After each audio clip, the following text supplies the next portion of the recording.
Well, hi, I'm Andy Alberti, and I'm a candidate for the Valley Electric District 1 Director's position.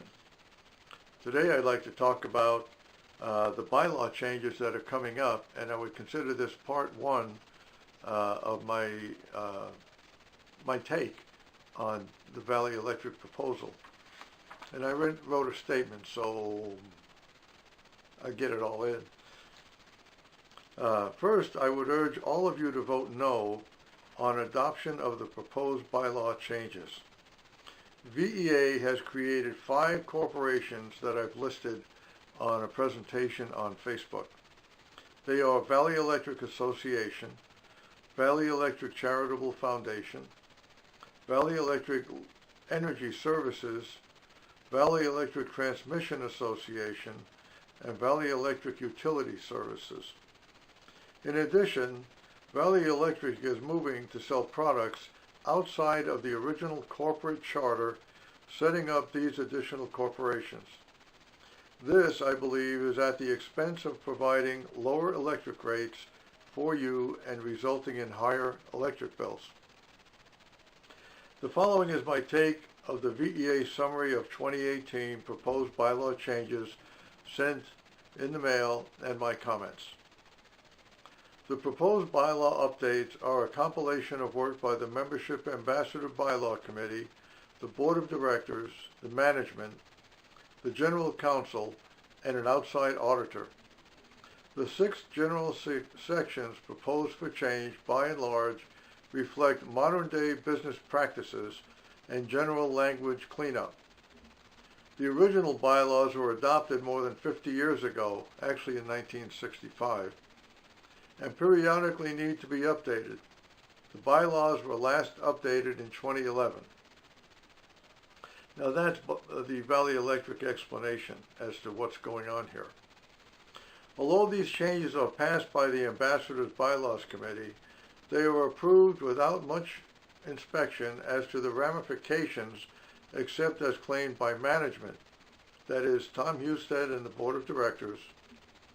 The proposed changes have nothing to do with modern business practices, but more to do with business expansion beyond providing basic, reliable electric power at reasonable cost to you, the owners. Tom Husted claims you are getting great value and are saving money. I've checked with other co-ops, and their rates can be found on the internet at 7 cents per kilowatt, and when usage is over 1,000 kilowatts, it drops down to 5 cents. If we were at those levels, your electric bill could be half what it is now.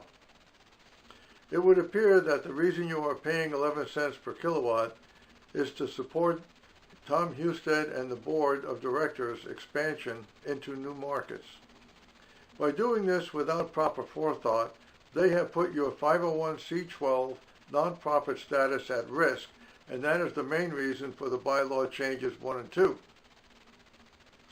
Additionally, the board is advocating bringing in new members who buy electricity and services from VEA, such as energy services, power line maintenance, utility services, and maybe even more to come.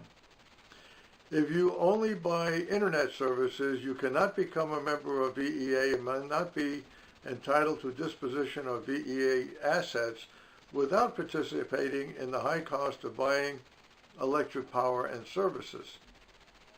There is an old saw about getting the bum's rush, and it applies here. This is not a simple change. It has major ramifications to current and future VEA members. There needs to be more discussion before we move forward, if ever. My next posting will cover an alternative proposal to be done. Now, what follows here is the changes of Article 1 and 2. Recommended change to Article 1. This provision clarifies that membership is open to those who purchase transmission, distribution services, or electric service directly from VEA. This ensures that a person must be connected to VEA's electrical system within its service territory. In order to be a member, patrons who only purchase broadband or persons who live outside the service territory and purchase services from VEA subscribers do not qualify for membership. The second recommended change.